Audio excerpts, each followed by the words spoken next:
Hello, everybody, and welcome back to the Matt Madness Wrestling Podcast. This is our Extreme Rules review show. Last week, we did our first ever Throwback Madness. Alo, Aaron Lloyd, picked Judgment Day 2000.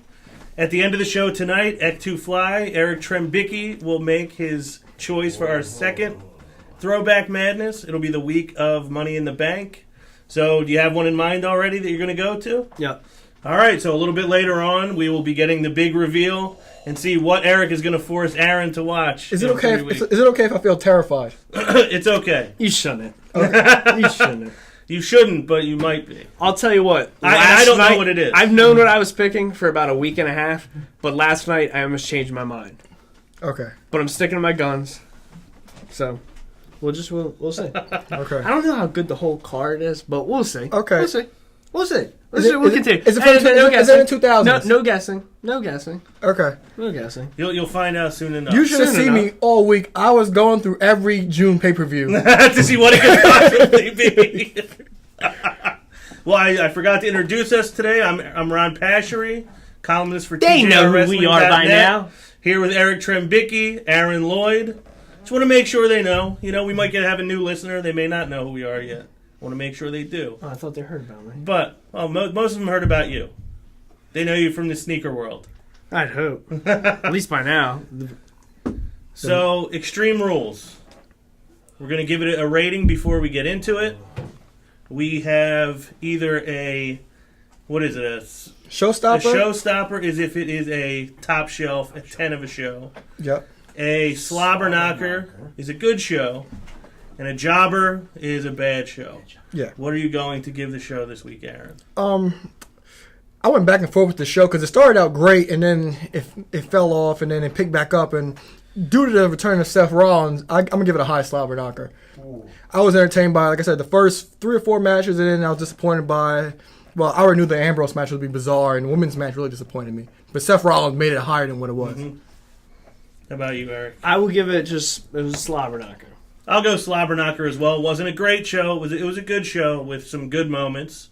Like you said, he's back, finally. We've all been waiting. We displayed for everyone the title that he never lost. Do you know what we did, like Marks, right after the show went off? What? We all ordered the T-shirt. Yeah, I haven't ordered the T-shirt yet. I think there was, from the house we watched, at least 5 of that shirt ordered. Yeah. So they were off to a hot start. And then it was a promo code too. Oh, really? Yeah. What was it? Was it still the 30 off, or what was it? Well, the more you bought, the more you got off. So we got like 6 shirts for like $80. It was an extreme savings sale. Well, you guys had the right idea. Yeah. I didn't think to do anything like that. But main event: AJ Styles versus Roman Reigns, a rematch from Payback. I have some thoughts on this. Usually I go to you guys first before I say anything. I thought it was a really good match. I thought it at least equaled the match from Payback. They upped the violence. You saw a meaner edge to AJ Styles than you saw before. Meaner edge to Roman Reigns. And there were some really good spots. Really good spots. If WWE wants to know why fans... You know, on this show, we're not Roman Reigns haters. Not everybody loves him. He's just there. He's there, and we've been saying for the last probably month or so that they're starting to do the right things with him. He's starting to kind of get into the character he should be. But you have AJ Styles hit him with, 6, 8, 10 chair shots? Hit him with the Styles Clash twice, once on the chair, and then he just hits a spear and it's over. Yeah. You basically set it up where nothing anyone can do will defeat this guy. That is why people are booing him. And you can't... It's one thing if you're trying to build somebody up as an underdog. I'm not trying to be his advocate or anything. Okay. But he did kick his ass all around that ring. He did, but you'd think at the end of a match, after all that, he wouldn't be back up in 5 seconds. Yeah. And you can't... They want to make it out like, oh, Roman's got it so tough. You know, they're trying to almost make Roman an underdog in a way. They're doing the same thing with him as they would do with Cena. Right. Yeah, but the way Cena was booked, we don't want to see. That's what I mean. I get that. You're giving us exactly the problem that everyone had with John Cena. Yeah. Of course, your top face is going to win, but it's just the way they do it, in the fashion they do it. Yeah, it would have been fine if he gave him a Styles Clash on the chair. One time, then goes for the forearm, and then gets hit with this. Because that was a great spot. The spear off of the forearm was a great spot, but it just really bothered me that you make it like literally, he could have shot him in the face, and he would have kicked out of it. Jeez. There's no way to beat the guy. But that being said, and it did almost bury AJ's finishing move. Yeah, I mean the move that is so coveted and at the same time you always want to see. We so rarely see it. It's probably like the 6th one we've seen since WWE, and it was kicked out twice in one match. Right. So I thought it was a good match. The finish really bothered me. So what did you think of this match as a whole? I thought the match was overall good. I was on the edge of my seat. I enjoyed it. I know I'm not supposed to buy into the fact that AJ could win, but me and a couple other people, there was a couple people that we were with that we were like, you were so into the match, you said, you know what, there's a chance this guy might be able to do it. Alo over here, he knew, because he read 84 dirt sheets that morning. He knew there was no chance it was going down. The dirt sheets listen to me. They watch the show. So Enzo and Cass like to say, you keep reading books, we'll keep writing them. So how many dirt sheets did you read, and how many dirt sheets did you write? They watch this show. I'm telling you, they watch this show. I'll get to that later. I'm gonna drink my water. My whole thing with it while watching that, I figured, obviously there was a phenomenal post-match incident that happened, and that was a mark-out moment for a fan. So I enjoyed that, and I immediately sat back on my drive home that night, just like, wow, you know what? That match was really good and just got extremely overshadowed. No pun intended with the extreme. Right. However, it was extreme. It was overshadowed now, and the table spot where the table like barely gave. There was a lot of really good spots, and I thought that match, no matter what, it's going to be overshadowed. And I thought, obviously people should know Roman was going to win. People shouldn't hate that match because of the end result. Right. I thought it was a good match. Yeah, I'm not going to let that tarnish how much I enjoy. It's like I have this argument with my brother-in-law all the time. Don't know if either of you watch Lost, but he hated the finale and ultimately said, "Oh, Lost, it sucks. It's the worst show ever." I'm like, you can't retroactively unenjoy the last 6 years. Yeah. Like when the show would end, and then at 9 o'clock, and then at 9:01, you were on the phone with me talking about it for an hour. It didn't suck. You just didn't like how it ended. So it was a great match. That makes sense. Alo, your thoughts on the main event on Sunday? Well, I thought it was a good match. I do like the payback match better. I don't know what you guys feel about it, but my problem was the Styles Clash was the most protected move in Japan, and he hit it twice. One was a clean one, and one was on a chair. And you tell me he isn't going to win the match, even if he was pulled off. Yeah, I wish Usos would have like that. No, the second one there should have been. Well, the Usos pulled him off, but it was the first one, right? No, the one I believe it was the one on the chair. I think so too. I believe it was on the chair, but he wasn't gone for that long to actually get a 3 count. So that bothered me, but I love that this felt more like a fight. Right. Like the spot when Roman had him up and he in a powerbomb position swung him into the ring post. And then the barricade, great. And then threw him through the table. That was that razor's amazing. Edge sit out powerbomb was a nice move. Yeah, but like I said, we all want these things from Roman. He came across as a badass, which we said he needs to do. He needs to look dominant and be a force. He did those things, but the thing is, we're in a day and age where we kind of see everything coming. So after that Styles Clash got kicked out of. I called it. You can ask Eric. As much as he doesn't want to admit it, he hates when I say this. I did call the spear out of nowhere because that spot has become. He did. Yeah. That spot has become predictable. Yeah, it has. But so, at least 2 of us, I don't know if you did, had a sour taste in our mouth after the finish of the match.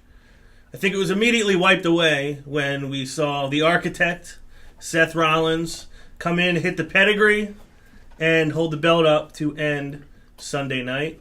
Well, he'll hate me saying this, but I'm pretty sure everyone was kind of in the room, had a bad taste in their mouth, had this match on. People were on their phones, sipping their beer. I looked up, and I could just see everyone in the crowd cheering and looking the other direction. Yeah. And we all were making jokes, do we see Seth after this? And we all were like, I wish, but it won't happen. I wish, but it won't happen. And once I saw the crowd freaking, I was like, Seth's coming. Yeah. And yeah, he in fact did. That moment was awesome. It was great. Yeah, but at the same time, AJ Styles was put in there to be Roman Reigns' Daniel Bryan to show you that, look, this guy can be the guy. He can't put on phenomenal matches. He can't wrestle. The crowd was still chanting, "You still suck, Adam." Stupid. Yes, yeah. So, but Roman Reigns, he can get it done. The fact is, he's just there. But things like matches like that are going to get him over and get the respect of the fans. I agree with that. So Seth, after closing Sunday night, opens Raw, comes down in his, all black, crowd cheering, going crazy for him. He says, "I guess you guys missed me." And within 2 minutes, his hero's welcome turned into boos. I tip my hat to him for being able to turn it that quick. Anyone that ever knocked his promos, he must have been doing some work on those while he was away for 7 months. Yeah, I thought he was already good by the time he left. But yeah, they just had him sit out there for 20 minutes. Right. But he says, "I won the title by myself. I don't need you people. I didn't need you people to win it the first time. I don't Didn't need you to win it back. To defend it. Yeah, I defended it myself. I never lost it. What is it? What's the 3 R's? Rebuild. Reclaiming his last one. Yeah, reclaim is the Rebuild, last one. Redesign, reclaim. Redesign, rebuild, reclaim. Yeah. So he's all about reclaiming Some marks the title. we are. Yeah. He's all about bought the shirt. We should know. He's all about reclaiming the title he never lost from the guy he was going to lose it to at Survivor Series. But Roman comes out, interrupts his promo. What I was happy with, Roman never had to say a word. Didn't even look for a microphone. I like that Seth rolled out, continuing to be a little bit weaselly like he was before.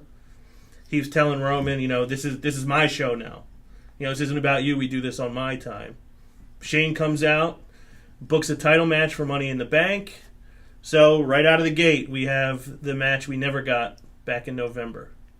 I'll tell you what, one thing I did like about this whole segment, the way it ended, you have Shane set the match, and typically, if Seth's defending his title, anytime he's defending against someone, he's complaining, he's whining. But I liked how he continued to make himself look strong by being overly excited while Roman still didn't say a word. It's like, "I got my match," and he just started pouting and making sounds and called it the end of the scene. But it made him look good. Yeah. You were cool with the opening segment? Oh yeah, because like I said, when we discussed Seth Rollins coming back, we know he was going to get a hero's welcome, but I already knew he was going to turn heel on him just like that. And everything he said was a shoot. He was a Weasley champion, but we didn't have a show back when he was champion. No, I wrote about it quite often. Yeah, you wrote about it quite often, but we didn't have a show, and I guarantee if we did, we'd be yelling every week because. Was he Weasley? Yes. Did people want him to lose the title? Yeah. But he was the worst booked world champion in history. He's up there with The Miz. I think I remember something like he had lost 13 straight televised matches. Yeah, or something like he didn't win a televised match in 2-3 months. He lost to J&J Security. He lost to Ryback 2 or 3 times. He lost everything. Ridiculous. Yeah, ridiculous. But he did. It was a straight shoot. He said, "You guys wanted me to lose the title. You guys didn't care about me. Now you want to hop on my bandwagon because I'm back. I rebuilt myself by myself. I don't need any of you people." Yeah, there's only one man on the Seth Rollins. One dude on the Seth Rollins and that's bandwagon. me. So he even got a quick backstage with Stephanie McMahon. I love that. Me too. Because he tried to go back to his old way and Stephanie's like, "No, things have changed around here." And she just shut him right down. Yeah, I love that because he thinks that he can go right back to Stephanie and get what he wants, and she shut it down right away. And like I said, and I know we have to get to Triple H and Shane somehow, and I think this match at Money in the Bank ends in some type of controversy, and this will force Triple H to come back. So you think this maybe is what Triple leads? H comes back then? I just said that. I thought you meant it forces him to come back No, he'll come. No, you mean he might be the one that interferes in that match? No, I don't. Thanks think, for translating for him. You're welcome. No. But I think this match may end in some kind of controversy, maybe possibly a double pin, and now force Triple H to come out. Maybe Shane and Stephanie will finally start disagreeing and having some friction between both of them, and maybe I think we get Triple H coming in when those two have friction, so he could try to settle it. Well, the forgotten man now in all this is AJ Styles. He had his program with Roman Reigns, which I think was great for the month that they did it. 6 weeks, according to him. 6 weeks, okay. He comes out last night, says that Roman proved how good he is, but he still ain't phenomenal. Kind of blames the Usos and Anderson and Gallows for losing. Anderson and Gallows come out and confront him. Their days as brothers and friends are over, and now AJ wants to do it alone. He has a qualifying match for the Money in the Bank against Kevin Owens. Great match, even in Spanish. And does not go well. Loses cleanly to Owens, who had lost the Intercontinental match the night before. So I guess before we get into the main Money in the Bank qualifying matches, Fatal 4-Way Intercontinental Championship match. Well, I want to yell about the whole AJ. Are you going to bring that back later? We'll come back to that. Okay. Yeah. I just didn't want to overshadow this because this needs to be talked about. Okay, because I'm going to yell. All right, I'll be ready. Okay. No, I want not now. We get. We're on the Fatal 4-Way. I want your thoughts on the match. Fatal 4-Way. Spotfest, his favorite. Oh no, that match was awesome. That match passed the Triple H Ambrose match on my match of the year list. So when we come back at the end of the year, that's going to be one of my match of the years when we vote for everything. But that match was awesome. The crowd ate it up. JBL had a line, said, "Look at the crowd, they chanted for the Intercontinental title." When we growing up, those are the matches we wanted, we got for the Intercontinental title. It was a spot fest, yes, but each man had an opportunity to win that match. They all hit their finishes, and a lot of legitimate false finishes too. That you could have believed guys actually winning, not just a pin just thrown in there. Yeah. You wouldn't care who actually walked out with that title, and the Miz winning that match. I never want the Miz to win. No, he was the last one you would think that would have won that match. Because you saw, Kevin Owens, Sami Zayn have a few. You want to see them with the title, and then we know Cesaro might not have anything to do. But that match put the Intercontinental title on such a high pedestal that is needed to be in years. I agree. You feel the same way? Yeah, it was a good match. I was pissed off at the result, but that's just me being a baby. And I'm going to say this right now: as much as we said Kevin Owens is the best one for the Intercontinental title, The Miz is the best one for the Intercontinental title. So you're actually leading right into my thought. One, I love the finish of the match for a couple reasons. One being that Kevin Owens and Sami Zayn are so obsessed with each other that they took each other out of the match. I love that. So that keeps that story going, keeps it hot, leads it into the next thing. And I like the way The Miz wins. Clearly, he had not earned it. He didn't do anything to get that finish. He just sneaks in there at the end as the heel and gets it. Great heel victory, and I think he's doing such a good job of generating heat and hatred from the live crowds that I think it makes those matches more enjoyable. I think whoever the babyface is in those matches are going to get better reactions because people want that guy to beat The Miz so bad.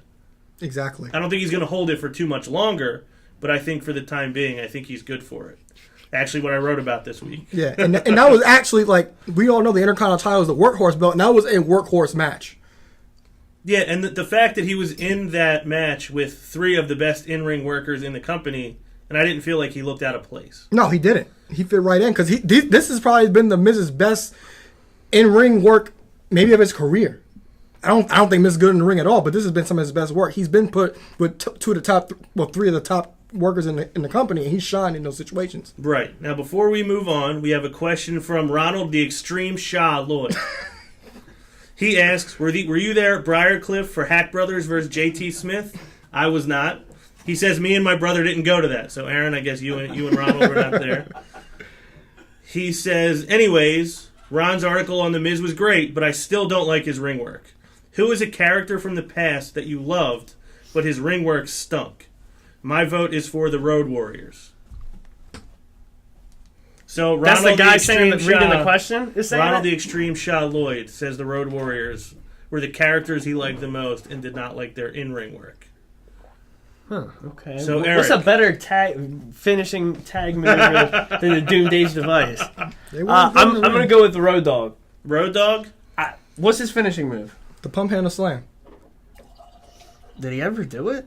Yeah, he did. He used to do it through a table a lot, too, I think, when he was defending the hardcore title. Yeah. That was probably the only time he did it. I thought it was a shake, rattle, and roll.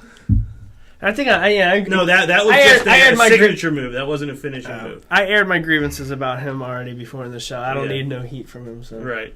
How about you? Can we go to you, Ron? I'm still trying to figure out mine is Big Daddy Cool Diesel / the Big Sexy Kevin Nash. I know the guy who asked that question is not a fan of him, and I will concede. That's why I refuse to say it. Yeah, I will concede that he was not the best in-ring worker, but I liked him as Michael's bodyguard back in the day, in my teenage years. I loved him in the NWO. I even liked him towards the end of it. I just like that whole kind of cocky, I'm better than everybody. I even marked out when he returned in 2011. Yeah. So I'm going to go Big Daddy Cool Diesel, Big Sexy Kevin Nash. You got somebody in mind, or are you still thinking about it? I was going to go with the Road Dogg as well. I'm going to go with the Road Dogg. Because he was the hype man for he was the hype man. Outlaws. Yeah, I'm going to go with the Road Dogg as well. I think it's a good choice. I didn't even think of him, but I think it's a good Another reason why I think Billy Gunn is so underappreciated. He carried that dang team. Physically, yeah. Physically, but on the mic, it's always going to be that way. The guy on the mic is always going to be overshadow the guy in the worker of the two. Yes. So, as we mentioned, on Raw... I'll challenge you to that in a couple weeks. I look forward to that as well. Oh, I know what it is then. We had 5 qualifying matches for Money in the Bank on Raw. Actually, everybody that was in that Fatal 4-Way was in a qualifying match last night. We had AJ Styles, as we said, lose clean to Kevin Owens. Aaron, I'll throw this to you first because I'm pretty sure this is what you wanted to talk about. Okay. What'd you say when this show first started about the 6 weeks? That they had a great program, Roman Reigns and AJ Styles? Yes. Okay. They don't mention this until 10:38. You don't see AJ at all until 10:38. Thank God he cut a promo because this guy was in the top program for the world title for 6 weeks, and you wait till 10:30 to mention it. And then the club with Gallows and Anderson, they were the big story for those 6 weeks, and you don't see them at all. Mm-hmm. They don't even have a match. They don't even mention they beat the Usos at Extreme Rules. Right. They don't even mention it. And then AJ comes out and says, "I would have won the title if it wasn't for the Usos and Gallows and Anderson." He won. No, the Usos are the ones who didn't have who cost him the title because he had them beat. Gallows and Anderson had nothing to do with it. And then Gallows and Anderson, they come down and they say, AJ, if this is Japan, then you would have been different. And they say AJ's like, I didn't need you guys' help and this and that. You said you needed their help. You said the club is back together. So you clearly said that you're with these guys. But they didn't cost you the title. The Usos cost you the title. That made no sense to me. Yeah, I like that spot. Yeah, the only way that makes sense, and I don't know how familiar the two of you are with The Dark Knight, the Joker. Batman movie. There's a scene in there. Well, there's multiple scenes in there, but basically, the mob. Yeah, the mob goes to the Joker because they can't deal with Batman. They go to the Joker without understanding what he's all about, and then they realize a little too late, like we got in over our heads with trusting this guy. Maybe if it was a case of AJ realized, I have a little buyer's remorse. You guys are screwing me up, but that didn't happen. They just helped him at every turn. They never screwed him. Yeah, and then another thing is, since it happened at 10:30, you could have put this at 8:30 and had the story play out through the night. Right. And then on top of that, you have AJ lose clean to Kevin Owens. That makes no sense. Why not have this in the show early in the show? Build up the anticipation and have them screw AJ against Kevin Owens, because clearly it's going to be AJ and a partner of his choosing. Well, first of all, we have a question about this from a new viewer. This is from. Hold up 1 second. Let me pull this question up. All right, this is from Donovan the Lowdown Lloyd. No relation. Okay. He said, do you think they're going to keep Gallows and Anderson with AJ Styles or turn them on him when Finn Balor comes up? Well, I said a few weeks ago on the show that I think Gallows and Anderson we're going to turn on AJ, and then AJ's tag partner would be Finn Balor, because June 8th is TakeOver. Balor can come up that next week. And then I don't know if you saw Kevin Owens' promo after Raw. I didn't. It was so funny. It always he is. destroyed Tom Phillips as always. But he made a lineup. He's like AJ's complaining about the club. That's not even his club. Whose club is it? Yeah, So it's Finn's club. Yeah, so he made a line about that. So I think that's what possibly that's what's going to happen. AJ's going to team with Finn. Finn's going to turn on AJ, and then that's going to be Balor's club. How about you? AJ losing clean to Kevin Owens. What are your thoughts? I was shocked. I mean, it was an out of nowhere pop of power bomb, and I was trying to figure out how the match could continue. But I was expecting the kick out. It didn't come. And again, the only thing I could think of to defend that decision is they were selling throughout the match how much had gotten taken out of AJ the night before in that match. Like you said, the beating he took from Roman prior to the finish. Maybe that's all it is. Maybe they're just trying to get AJ down on his luck. I don't know. Maybe they're trying to bum KO. I did love Kevin Owens immediately walking into the ring, pointing up at the briefcase, yelling out, "That's mine." as only he could do. Shut up, Cole. I loved Cole called him Kev, too. And Jamie, what, did you guys become friends? Next match we had in the qualifying, we had Zayn against Sheamus. Zayn wins with a haluva kick. Nothing. It was a decent match. Sheamus was okay with the loss. He took it very well. Mm-hmm. He goes in the back and beats down Apollo Crews, who's talking about the new era. Apollo who? Yeah. Apollo who's? Yeah. Supremo. Yeah, That means your cousin.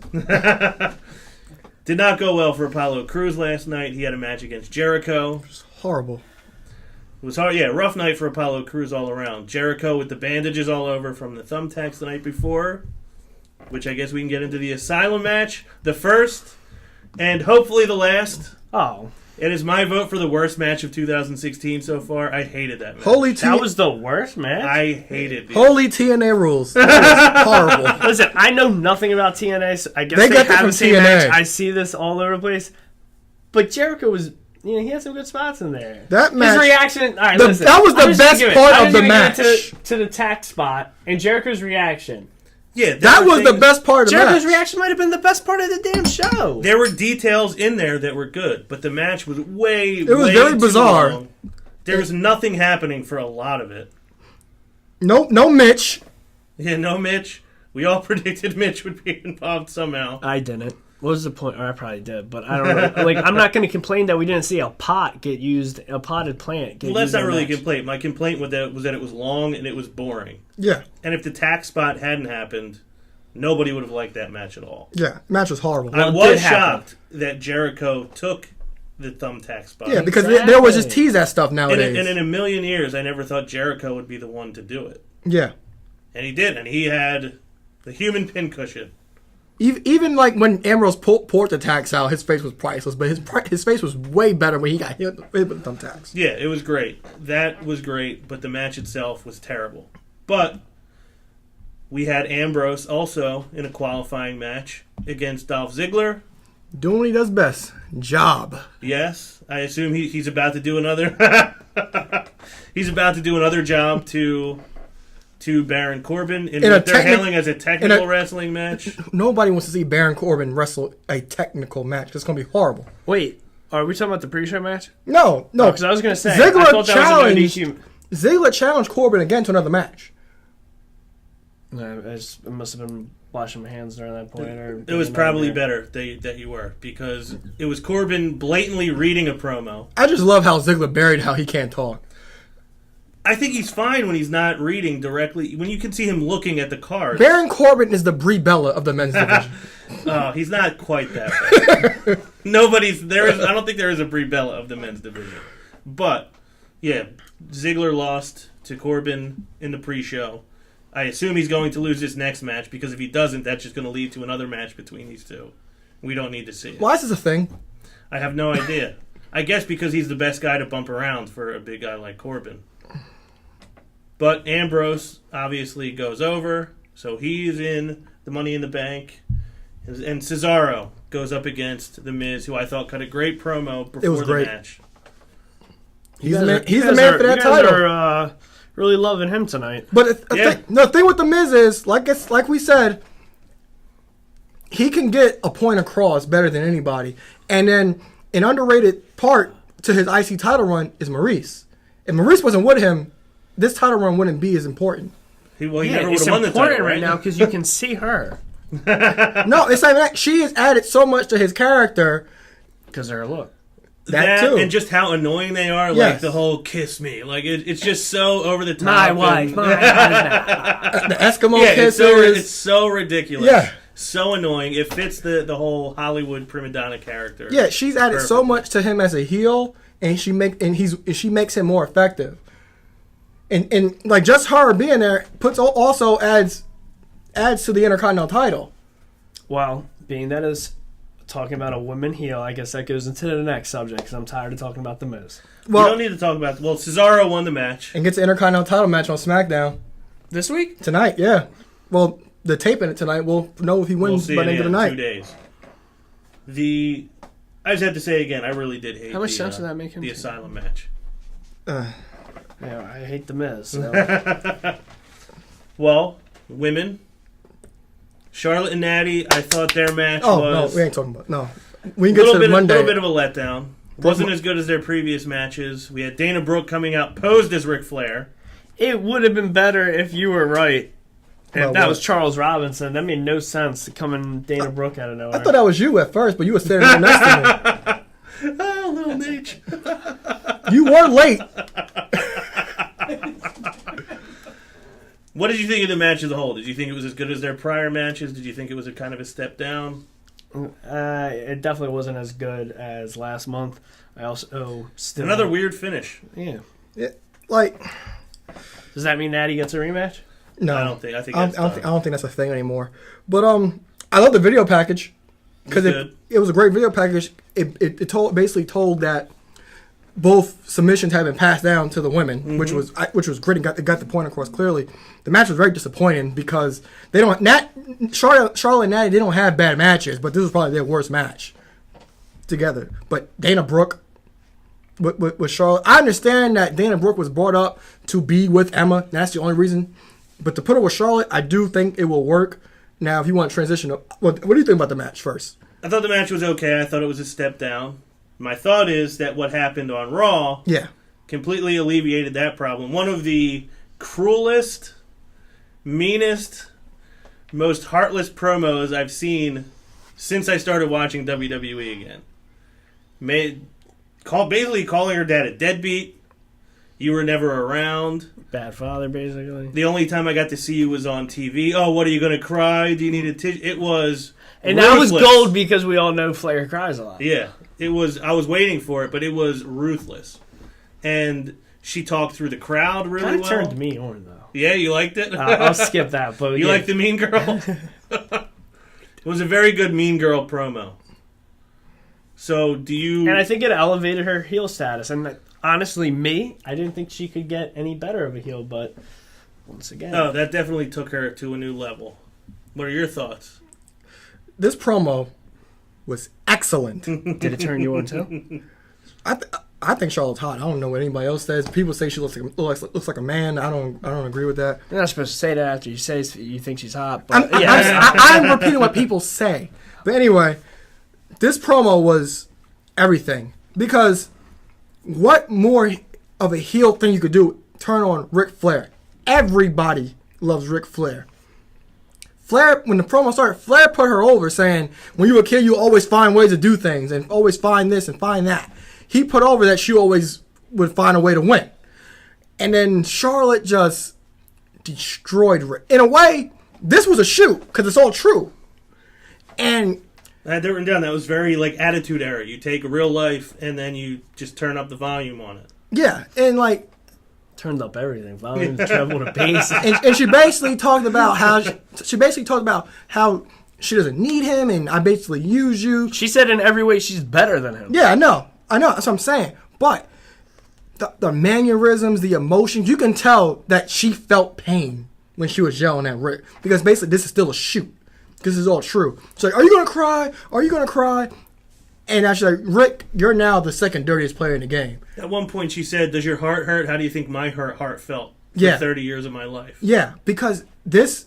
It's like you can see the emotion in Charlotte's face. You would think, like, the way her voice is going in and out, you would think she was about to cry. Mm-hmm. I thought that at least 3 or 4 times. Yeah, and they're flat, so they're emotional. So when they probably told her to do this, she probably really got emotional doing it because she didn't want to do it. But this promo was legendary. It's one of my top promos of the year, hands down. Like I said, Charlotte has come into her own as a heel, and this is better every week. Better every week, and this is the ultimate heel thing to do. Yeah, I thought it was incredible, and it allowed me to excuse there only being one women's segment on last night because it was so good. You're immortal to me, you're immortal to them, but dead to me. Yeah, yeah. To me, you're dead, and then get out of my ring. Has no use for him.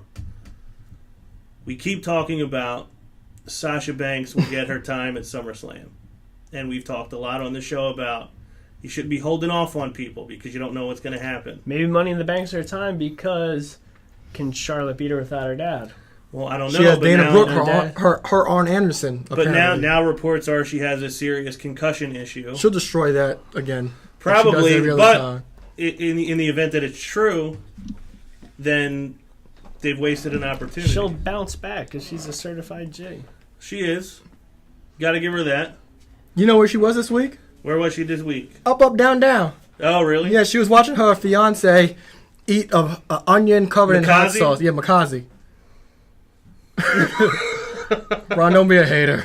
I'm not. That's why I didn't say anything. We'll move on to the tag team division. So you said you were disappointed by the first few matches. So you didn't like Gallows and Anderson against the first few matches were fine. It's just when they got to that Asylum TNA match and then the women's match. Okay. Before that, the match was fine. So you were fine with the beginning of the show? Yeah, until those two matches came. So Gallows and Anderson and the Usos. I thought that was a good tag match. Yeah. Good opener, too. Because it's tornado tag. We were talking about those last week. We finally got a real live tornado tag. The right team won. Yep. Said nothing about it on Raw. Yeah, you're right. They didn't, which kind of sucks. New Day defended their titles as expected against... Well, did you predict the Vaudevillains? I did. So, New Day come out on top. I thought that was a good match as well. I always love the Big E, the spear through the ropes. Always a great spot. I loved how the Vaudevillains' reaction when they got kicked, when they kicked out of the Rolling Dervish. Because we were shocked when Xavier... And it was Woods, too, right? Yeah, we were shocked when Xavier wrestled the match because it was like, they may lose. Because Woods usually on wrestling during house shows and when they defend the tag titles. So not only did he get to kick out of the Whirling Dervish, first person to do so, he actually looked really good in the match on Raw. Yeah. He got to do the over-the-top rope move onto the outside. Did he get the finish last night? No, he didn't. No. He got the finish at Extreme Rules. Yeah, Rules. Extreme Rules got the finish. So do you think there's a chance they're maybe about to let Xavier go a little bit? Actually wrestle? They are, until they drop the titles, and he's going to be the one to take the fall. You think so? Yeah, I don't know who's going to take the belts from him, but... I don't know. I don't. I love when you don't Well, last night they came out with the cake to celebrate the 1200th episode of Raw. Cake looked good. It did look good. Did you think it looked good all over Heath Slater? No. I feel like the social outcasts should not be a thing anymore without Adam Rose. Oh, Pashy, baby. If I'm not I was just Heathy, thinking baby, of someone that could join them. Aren't they looking for a fourth member? They were, but that's not a thing anymore. But I just don't think without Heathy Baby, without the Crimson Werewolf, the Rabid Wolverine. To me, that was part. Other than Bo, that the was Rabid what Wolverine. Yeah, that was what was making the social outcast. Are you allowed to do that? Rabid Wolverine?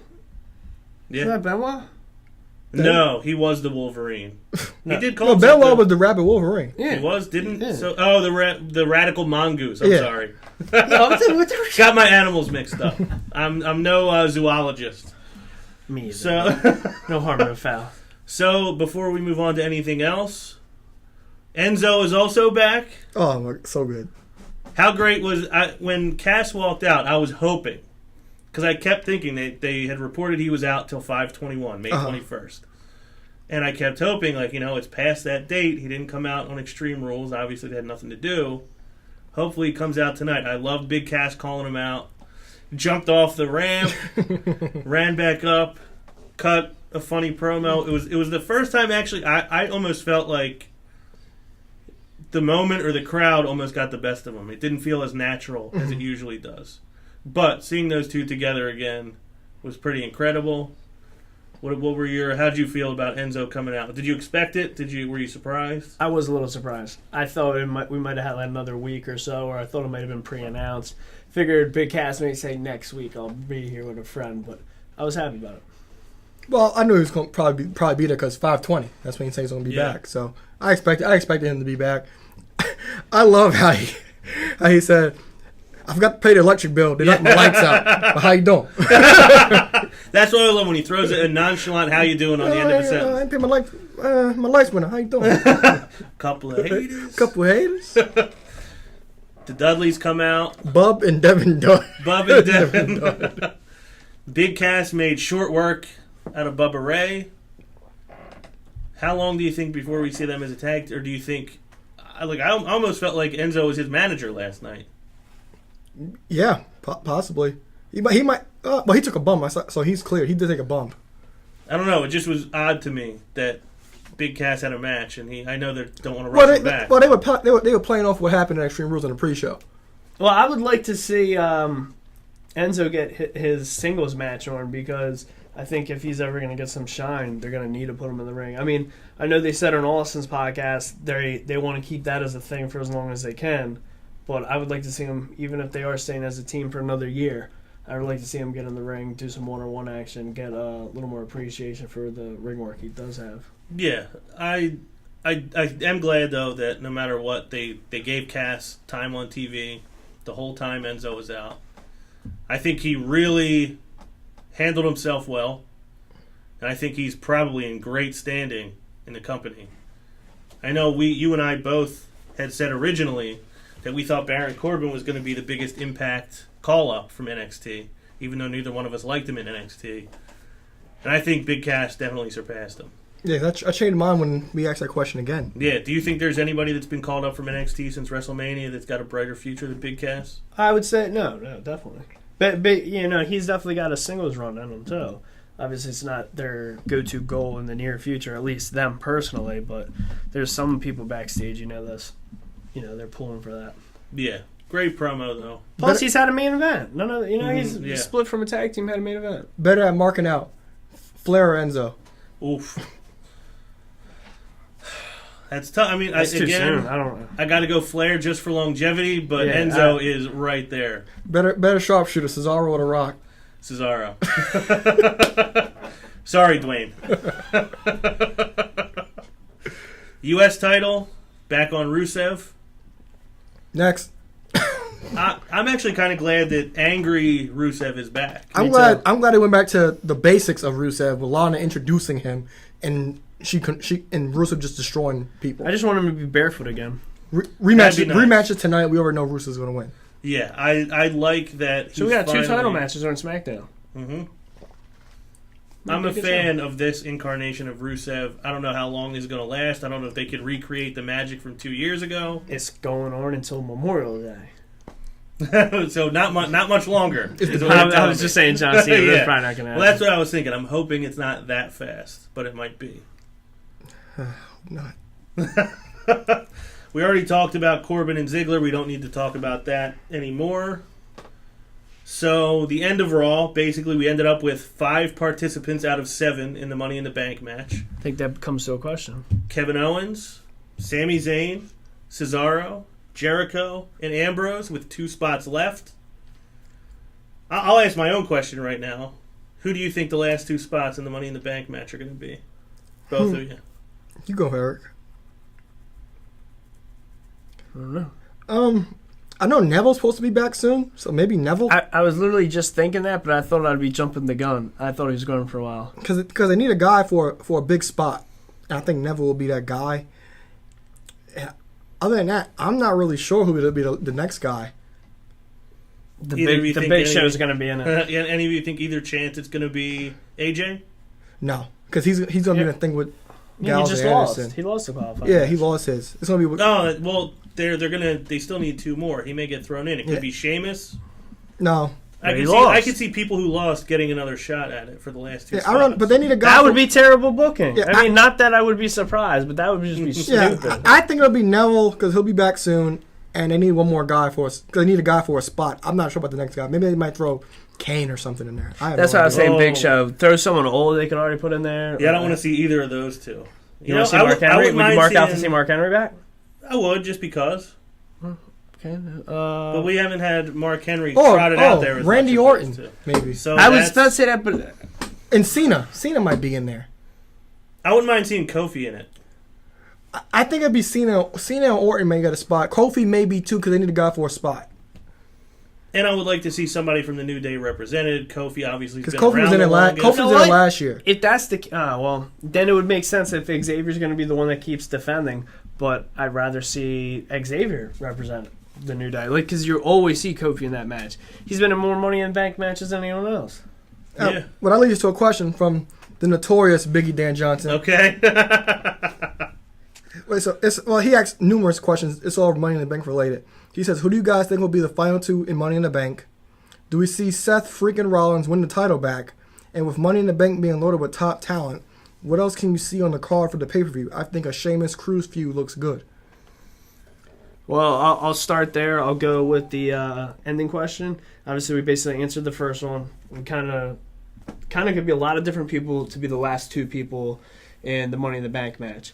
As far as to fill up the card, Cesaro is going to be in the match. So I don't see Cesaro beating Miz for SmackDown this week. Right. I think the Miz didn't qualify, correct? Nope, he didn't. So we can have an Intercontinental title match. Don't know who would be the new number one contender because the other three guys from the Fatal 4-Way, they're all going to be in the match. So we get an Intercontinental title match, we get a U.S. title match, we get a Women's title match, and we get a tag title match. Hopefully, in a dream world, all titles are being defended. So who everyone would be defended against, I think that would just be some new feuds. Or obviously it could be your fabulous three social outcast members against two of them against two members of the New Day for the tag titles. That could be a thing. I'm going to agree with Sheamus and Cruz. I think they were pretty heavy-handed that was going to be a thing. That's going to be the pre-show match. Could be. That's a the good pre-show. Who's going to be the pre-show stopper? That'd be a good win. That'd be a good win for Cruz. Oh, do we see Ryback in the Money in the Bank match? I don't think so. You mean Ryborg? I don't know if we see him ever again, unless it's in another company. I think they may be setting up a Authority versus Shane, new era versus old era. I feel like that they may be going that way with it eventually. But I'm going to say the last two, I'm going to predict Kofi and Bray as the last two in the Money in the Bank. So what was the middle question? Do we see Seth Rollins win the title back? No. Not at Money in the Bank, no. I mean, he will hold it again, but he's not going to win it. Roman keeps the title till... actually, he keeps it until SummerSlam unless Seth has a short reign and drops it at Battleground. Yeah, I don't see Seth. I don't see them dropping it that quick. So what are your answers there? All right, the final two, I think I'm gonna go with. You need a spot fest guy, so I'm gonna go with Kofi, and then for more star power, I'll say Randy Orton, and I don't think Seth wins the title at all.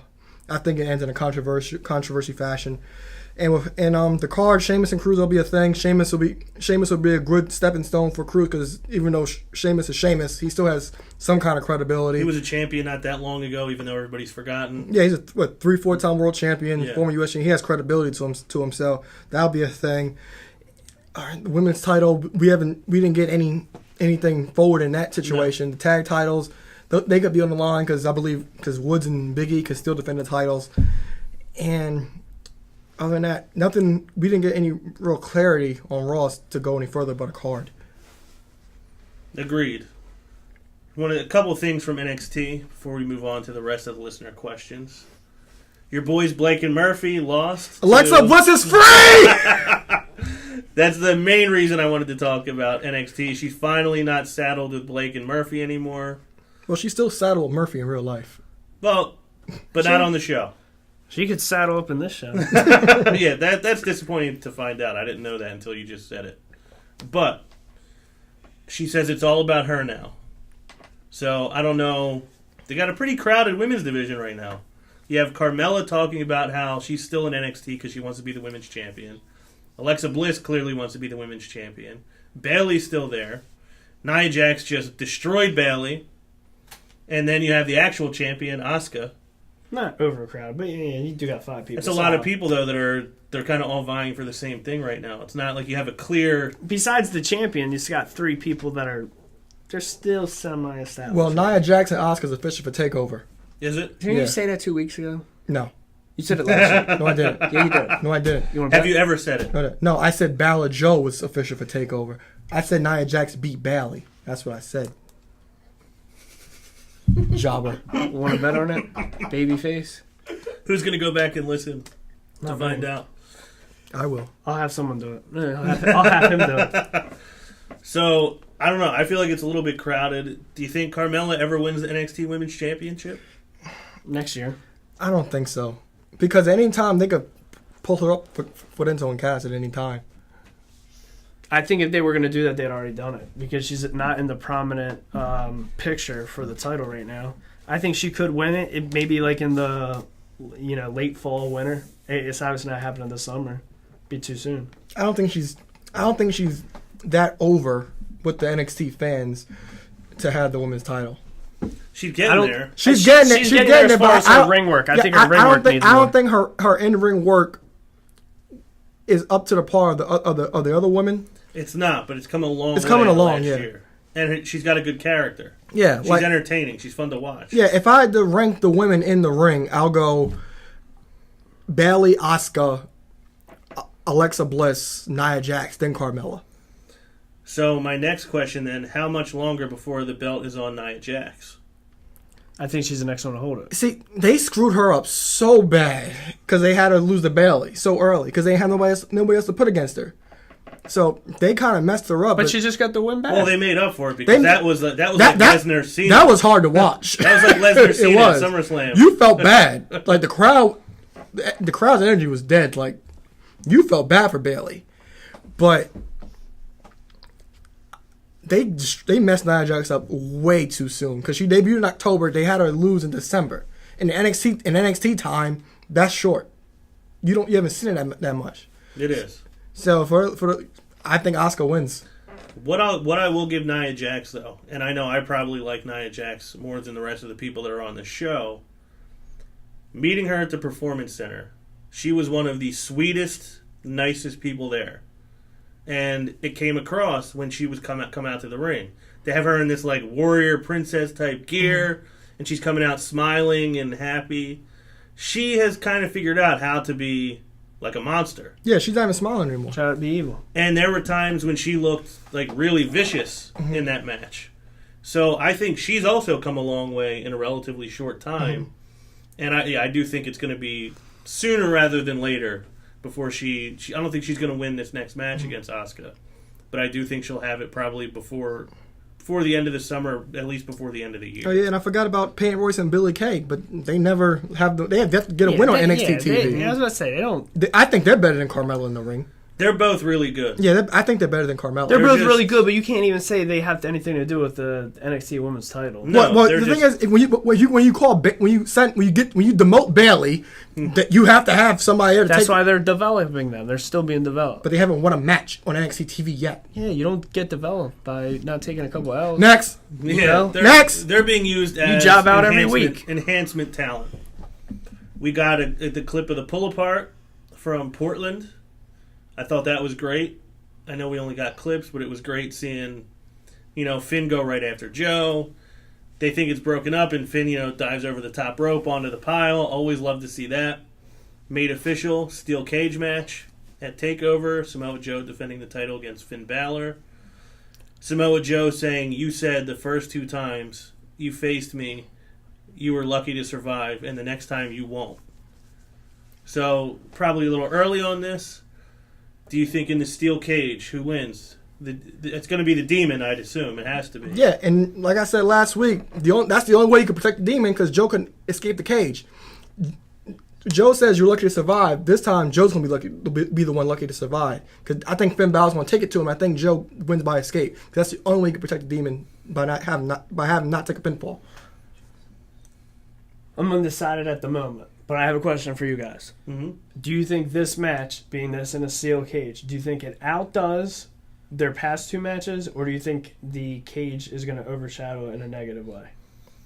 I think I'm very big on and you guys have heard me talk about this a lot, how a lot of people don't like Roman because he's not the same type of in-ring worker as Sami Zayn and stuff like that. There's so many different facets to wrestling, so many different styles you can do. So one of the things I liked about the main event at Extreme Rules, it was the same match, but a very different style. Like you said, it was a fight. Wasn't as good technically, but just pure watching it, storytelling, entertainment value, I enjoyed it just as much. So I think this will be a very different match from their previous matches. I don't think it'll be as much of a wrestling display as their previous matches, but I think it will be very entertaining in a very different way. And I don't think the cage will overshadow it. I think it will enhance that Joe is ruthless, violent, monster. Finn will be the demon. He's going to come out there with the same mentality. So I think it's going to be really good. Yeah, no doubt, because this is also going to be a fight, and this is the only way to contain the two. That was the point of the pull apart. Like, you guys need to be contained in the cage. But do you think the original 2 Finn Balor Joe matches will be better than these? Well, it was actually... I don't think so, because I think the first one was awesome. It was the best one. But this gives it a whole different element. Because basically, Joe's basically being locked in the cage with a demon. Yeah. And that's the story they're going to play off the whole time. Yeah, I'm hoping for big things for this. But I just feel like the last couple times there was a marquee cage match, I was let down. So I just hope this is, match of the year. Where and we haven't had a good cage match in years. Yeah. Well, because the cage is so... Jericho Bray, but I think that's probably because of the spot. No, because like the last cage match we got was Seth and Kane, and then they do this dumb thing where if you stand at the top of the cage, you see somebody down there, you're not going to drop down. Just jump. Mm-hmm. You're still going to win. Right. It's not like he's going to put you back in the cage. You're still going to win if you hit the floor. Doesn't make sense. It's an NXT, so I know it'll be done right. Yeah, I feel like the Hell in the Cell sort of watered down the steel cage. I feel like the not being able to be busted wide open watered down the cage a little bit, but I think the fact that it's NXT, that they've never had a cage match in NXT, that the crowd that's there is going to be avid NXT fans who are going to want to be there for the first NXT cage match, I think it will be a better cage match than what we've gotten in the recent past. Yeah, because NXT they do things right. They don't overdo things. They book it the way it should be booked. They don't make it hard. They make it simple. Right. And it's most of the time that's all it needs to be. It's a simple solution. Yeah. So that's it for. And unless anybody's got anything else to add about NXT, we can move on to listener questions. No, listener questions. No, I got more. I got a one from. This is from Mike. You can't teach that day. He asks, who had the bigger pop? CM Punk's return with the WWE title on July 25th edition of Raw, or Seth Rollins' return at Extreme Rules? I would guess crowd-wise, Punk, but for me personally, Seth Rollins, because I missed him since the day he got hurt. He wasn't even supposed to be scheduled on TV yet, and I missed him already. So I was thrilled to have him back. Punk got a bigger reaction. I'm going with Punk because you had never seen anybody do anything like that before. Never seen nobody leave with this shirt. And even though it's wrestling, you didn't know if it was a shoot or it was just fake. You weren't sure. Right. So that was the first of its kind. And nobody thought he was going to come. Well, people probably thought he was going to come back, but we didn't expect him back. I wish he came back later, not so soon. But I wish it wasn't flat. Punk's was better than Rollins, in my opinion. Before we move on, that right there is Michael J. Day, and he's 6'5", and you can't teach that. All right. I got another question from the babyface Ron Lloyd. He says, I'm a huge fan of Seth Rollins, but I'm not a fan of his finishing move. What do you guys think of his finisher? I think he could use something more original. That was the one disappointment I had when he came out on Sunday. That's his finishing move. Was that he came out and still did the pedigree. I think his finishing move should be the curb stomp. Accept it. He never hurt nobody. If you can do a Michinoku driver that is borderline breaking somebody's neck every time you do it, you can do a curb stomp. You guys just gotta accept it. And every other mark watching this, that's gonna be his finishing move. For the only way it changes is if it's him against Triple H, and for some reason if the move's banned or something. Yeah. It's not changing. Was that your answer? That's yeah. Okay, well I'm gonna agree with Ron. The curb stomp never hurt nobody. I don't see y'all canceling live events because that's where apparently everybody gets hurt at live events. And if he turns whenever he turns babyface, the Phoenix Splash. It's a great point. I wish I would have thought to throw the live event injuries in there. Yeah, you don't cancel live events. Or on the post-Raw like nonsense match when somebody tears their ACL on Raw dark reason. matches. I like you mentioning the move that he never lands. Yeah, the Phoenix Splash. That's a babyface move. Yeah. All right. We got another question. This comes from Southern Justice Joe Lafferty. All right. He says, my birthday is June 23rd. Okay. It's fitting that Alo's is June 22nd. Another good friend of mine, G-Man's birthday is June 21st. And Patchy Baby's just passed 2 weeks ago. Yes, 5'6". So, if you're going to celebrate for your birthday, what WWE superstars would you have in your party? Superstar or superstars? Superstars. You name as many as you want. I'm not going to name a ton. I'm just going to go with the Click. Well played. I was going to say the Wolfpack. But Yeah, I say the Click. all right. So just to be different, because I would want to go that way, I'll actually go present day. I would say 3 people: Anderson, Gallows, and Ambrose. It's a good 3. Because Yeah. at least you hear those 3 on TV talking about Yeah. slugging beers. Right. No women? Oh, jeez. Yeah, I didn't even think You of can that. name women. I want Lana. I've always wanted As long as Rusev's not there.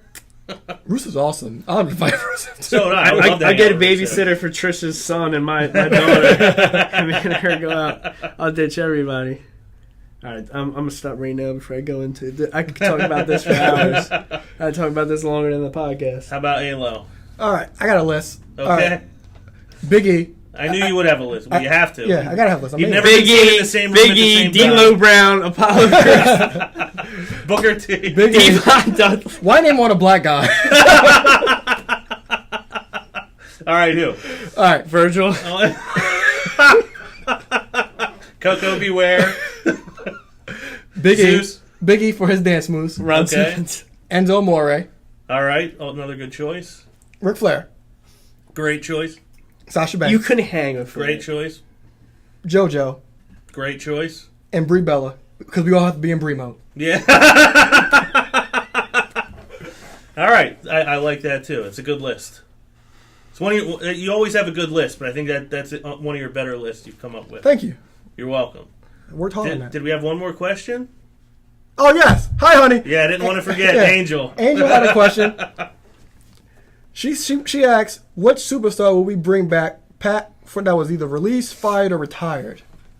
Because this is so new, and because this person did not get to do as I know what much you're gonna as say. we probably should have gotten to see him do, Daniel Bryan. Oh, I didn't think you said that. I feel like he got his high point, his WrestleMania moment, and then he almost got nothing else after that. I feel like we kind of he got shortchanged and we got shortchanged. So yeah, Daniel Bryan.